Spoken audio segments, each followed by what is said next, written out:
টেকনাফকে মাদকমুক্ত রাখতে বাহাতছড়া ইউনিয়নের শামলাপুর মন্তলিয়া স্পোর্টিং ক্লাবের আয়োজনে বিশাল এক ফুটবল টুর্নামেন্টের আয়োজন হয়েছে। উদ্বোধনী ম্যাচে ছিল দর্শকে পরিপূর্ণ। প্রথম ম্যাচে দুর্দান্ত পারফরমেন্স দেখিয়েছে স্বাগতিক মন্তলিয়া স্পোর্টিং ক্লাব ও টেকনাফের রঙ্গিখালী ইয়াংস্টার ফুটবল ক্লাব, কিন্তু শেষ পর্যন্ত গোলশূন্য ড্র হয় ম্যাচ। টুর্নামেন্টের উদ্বোধন করেন বাহাতছড়া ইউনিয়ন পরিষদের চেয়ারম্যান আমজাদ হোসেন খোকন।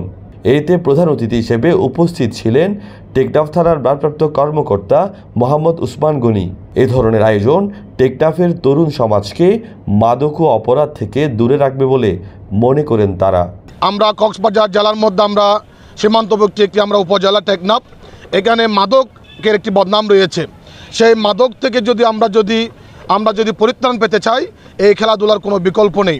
এরকম যদি প্রত্যেকটা পাড়া মহল্লা এবং ইউনিয়নে এরকম যদি খেলার আয়োজন করা হয়, তাহলে এই মানুষ যে ইয়াবার সাথে আসক্ত হয়ে যাচ্ছেন, ইয়াবা কারবারের সাথে সম্পৃক্ত হয়ে যাচ্ছেন, এবং যারা মানব পাচারের সাথে সম্পৃক্ত হয়ে যাচ্ছেন, মানব পাচারের সাথে সম্পৃক্ত হয়ে যাচ্ছেন, মানব অপহরণের সাথে সম্পৃক্ত আছেন, এই সমস্ত অপরাধ থেকে তারা সরে আসবেন। আয়োজকরা জানান, বিশাল এই আয়োজনটিকে ঘিরে টেকনাফের ক্রীড়ামতীদের মধ্যে উৎসাহ রয়েছে। খেলা আয়োজনের কারণ হচ্ছে আমরা যাতে এই দেশ, আমরা টেকনাফটা হচ্ছে মাদকের জন্য একটা স্বর্গরাজ্য। আমরা যাতে মাদক খেলার মাধ্যমে মাদকটাকে যাতে নির্মূল করতে পারি এই টেকনাফ থেকে, আমাদের প্রধান উদ্দেশ্য হচ্ছে এটা।